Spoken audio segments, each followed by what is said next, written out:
दोस्तों आपका स्वागत है अपना घर अपना गार्डन यूट्यूब चैनल में। दोस्तों आज हम बात करेंगे डाफनविकिया प्लांट के बारे में। डाफनविकिया एक ऐसा प्लांट है जिसको हम लेपर्ड प्लांट के नाम से भी जानते हैं और एक इंडोर और साइड एरिया पे चलने वाला खूबसूरती प्लांट होता है।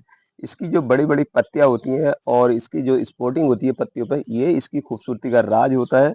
तो दोस्तों कैसे हम अपने घर पर इन पौधों को लेकर आए, यानी कि फ्री में, और कैसे इनकी केयर की जाएगी और किस तरीके से इनको एकदम हरा भरा और सुंदर बनाए रखने की जो टिप्स है वो हम आपको आज देंगे। तो दोस्तों अगर आपने मेरे चैनल को अभी सब्सक्राइब नहीं किया है तो प्लीज चैनल को सब्सक्राइब कर लीजिएगा, बेल आइकन जरूर दबा लीजिएगा ताकि वीडियो की जो नई अपडेट है वो आप तक सीधा पहुंच सके। तो जैसे कि देखिए यहाँ पर बहुत सारे खूबसूरत से प्लांट रखे हुए भी हैं और कुछ हमारी और तैयारी चल रही है। तो यही मौसम है, इसी मौसम में हम पौधे तैयार भी कर सकते हैं और अपने पौधों को संवार भी सकते हैं। यानी कि अगर कुछ प्रॉब्लम आई हुई है तो यही मौसम में हम पौधों को सही से उनकी केयर मेंटेनेंस कर सकते हैं ताकि पूरे साल भर तक उनमें कुछ और ज्यादा करने की जरूरत ना पड़े। तो चलिए सबसे पहले बात करते हैं हम इस पौधों के लिए मिट्टी की। तो देखिए मिट्टी एक इस तरीके की हमें बनानी होती है जो मिट्टी वरवरी यानी कि भुरभुरी टाइप की हो, जिसमें पानी का जो वाटर ड्रेन है वो अच्छे से निकल जाए।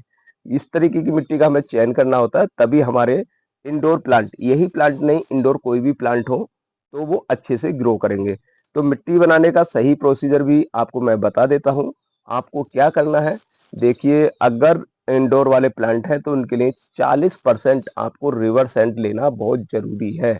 अगर आप अंदर की साइड में पौधे रखते हैं तब, क्योंकि इनको पानी की मात्रा यानी कि पानी कम देना होता है और अगर गलती से हमारे पास पानी ज्यादा पड़ भी जाता है तो वो जो रिवर सेंड होता है वो अपने थ्रू एकदम उसको पानी को ड्रेन कर देता है, जिससे कि हमारे पौधे में केवल नमी रह जाती है और जो रुका हुआ पानी होता है वो नहीं रहता है। तो इसलिए हमारे पौधों की जो रूटिंग है वो अच्छे से चलती है, यानी कि पौधे जो पौधे की पत्तियां पीला पड़ना, खराब होना, दाग धब्बे पड़ना, वो इस तरीके की प्रॉब्लम से भी बच जाते हैं।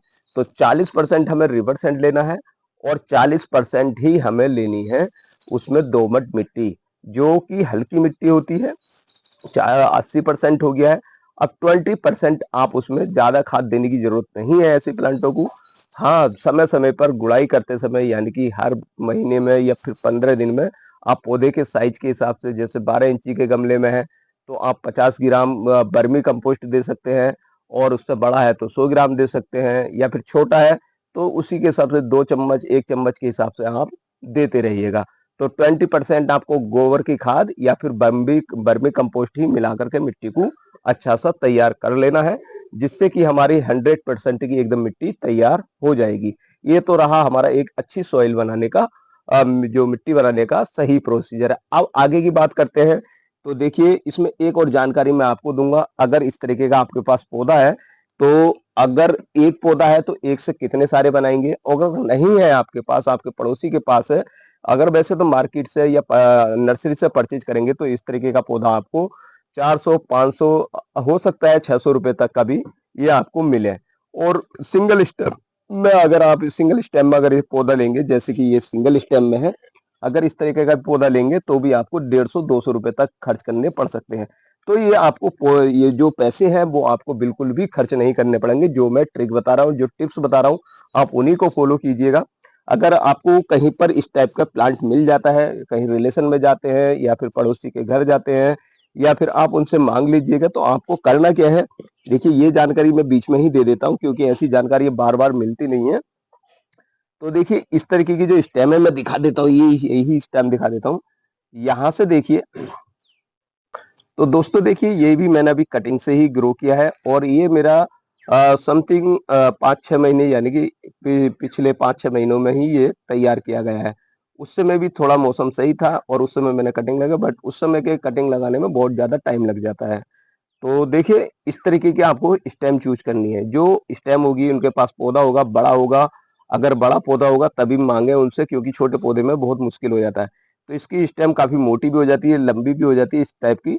तो यहाँ से हमें कट करना है, इस ये जो नोट्स बने हुए हैं इन नोट से हमें कट कर लेना है, और ऊपर का जो कटिंग वाला एरिया है आप उन्हीं के गमले में उसको लगा दें, यहाँ से ऊपर का, और उसको लगा करके उसको पानी देना है और उनको जो टिप्स मैं बता रहा हूँ उसी टिप्स के अकॉर्डिंग वो रहने दें। और जो बीच की नीचे की स्टेम होंगी, कुछ स्टेम में से आप 2-2 इंची के टुकड़े बना लीजिएगा। 2-2 इंची के टुकड़े बना करके, जैसे देखिए मैंने यहाँ पर ये रिपोर्ट किया गया है और इसी से इसका पौधा तैयार हो गया है।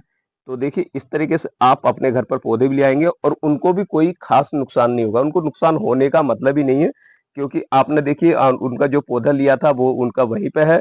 और दूसरा, एक दो उसकी जो कटिंग है उनको वो बता देंगे, और तीसरा उनको जानकारी जब दे देंगे तो उनको कोई नुकसान नहीं होगा, उनको बेनिफिट ही बेनिफिट होगा। उसके साथ फायदा आपका भी होगा और तीसरा फायदा मेरा होगा, क्योंकि जो मैं आपको जानकारी दे रहा हूँ वो उन तक पहुंच जाएगी। और तो दोस्तों, अगर हो सके तो इस चैनल को चैनल का नाम भी उनको बता दीजिएगा, ताकि उनको भी एक अच्छी जानकारी मिल सके।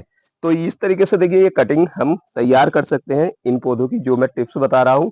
अब बात करते हैं, हमने देखा होगा अक्सर, देखिए इस तरीके में कहीं कहीं आपने पीले धब्बे या फिर इनमें छेद, और या फिर ज्यादा पत्तियां एकदम पीली पड़नी शुरू हो जाती हैं, खराब होनी शुरू हो जाती हैं। तो उसका कारण क्या है, उसका निवारण मेरे पास है। तो देखिए कारण तो बहुत बड़ी चीजें हो जाती है, कई प्रॉब्लम से आती होती हैं। जब भी हम पानी दें तो एक चीज का हमेशा ध्यान देखें। देखिए जैसे कि रैनी मौसम है, और रैनी मौसम में मेरे पौधों में फिर भी मिट्टी सूखी हुई नजर आ रही है। ये देखिए इस तरीके से आप, जो मिट्टी है हमारी, देखिए इस रैनी मौसम में मिट्टी आपको बरबरी मिलेगी। इसका कारण यही है, क्योंकि जब तक मिट्टी 1 इंच ऊपर से अच्छे से ड्राई ना हो जाए तब तक आप पानी ना दें, मौसम कोई भी हो।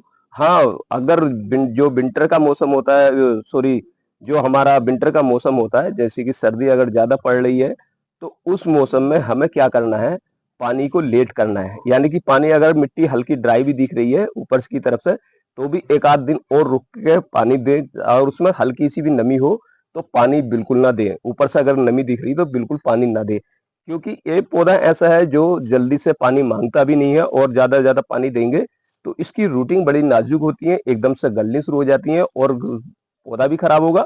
और दूसरा, जो पीली पत्तियां हैं वो पड़ना शुरू हो जाएंगी। बस इसका कारण यही है, और इसका निवारण यही है, आपको पानी समय समय पर देखभाल करके ही पानी देना है।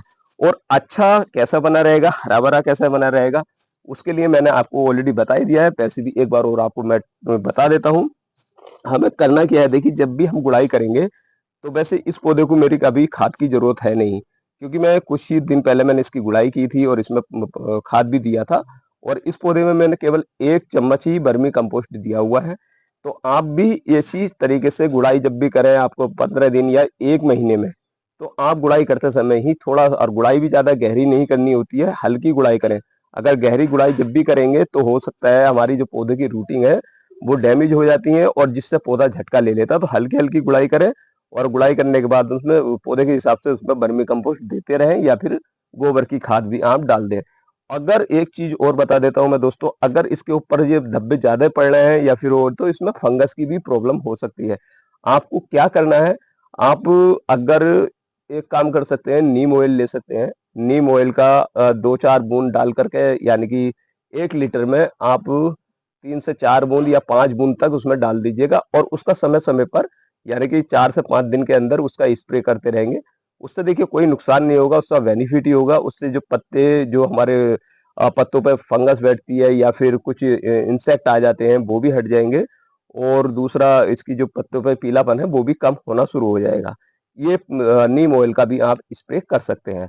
अब एक और चीज बता देता हूँ आपको, एक आता है साफा पाउडर। साफा पाउडर आता है, आप उसका भी स्प्रे कर सकते हैं। उसका आप 10 ml, यानी कि आप छोटा टीस्पून ले करके, और कम से कम 2 से 3 लीटर पानी में मिला करके उसका स्प्रे करते रहेंगे। उससे भी आपके पौधे की जो पत्तियां हैं वो भी बहुत अच्छे से ग्रो करेंगी।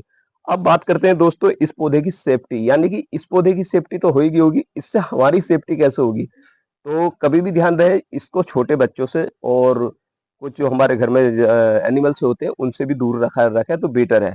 क्योंकि इसकी पत्तियों में थोड़ा सा क्या होता है, थोड़ा सा पाउजन टाइप का होता है, हल्का फुल्का, जिससे कि बच्चों की जो स्किन होती है वो कमजोर होती है, शायद उनकी बॉडी को नुकसान ना पहुंचे। तो उनको, छोटे बच्चों को ऐसी जगह रखें इस पौधे को जो उनके हाथ वाथ ना जाए, और बच्चे को समझा के भी रखें, यानी बता दें उनको कि इस पौधे के पास ना जाए। तो अगर हम भी, जब इस पर, हम जैसे मैं अभी काम कर रहा हूँ, तो वैसे इतना नुकसान नहीं देगा एकदम, फिर भी पाउजनी प्लांट होता है, तो हम अपने हाथों को अच्छे से वॉश करना है बाद में। तो इसी तरीके से आप अपने डैफनविचिया लेपर्ड प्लांट को अपने घर पे ही अच्छे से ग्रो कर सकते हैं, तैयार कर सकते हैं, खूबसूरती बना सकते हैं। तो दोस्तों मैं उम्मीद करता हूँ आपको ये वीडियो ज़रूर पसंद आई होगी। प्लीज़ वीडियो को इस बार शेयर ज़रूर कीजिएगा, कमेंट कीजिएगा, लाइक करना मत भूलिएगा। मिलते हैं नई वीडियो में। थैंक यू, धन्यवाद।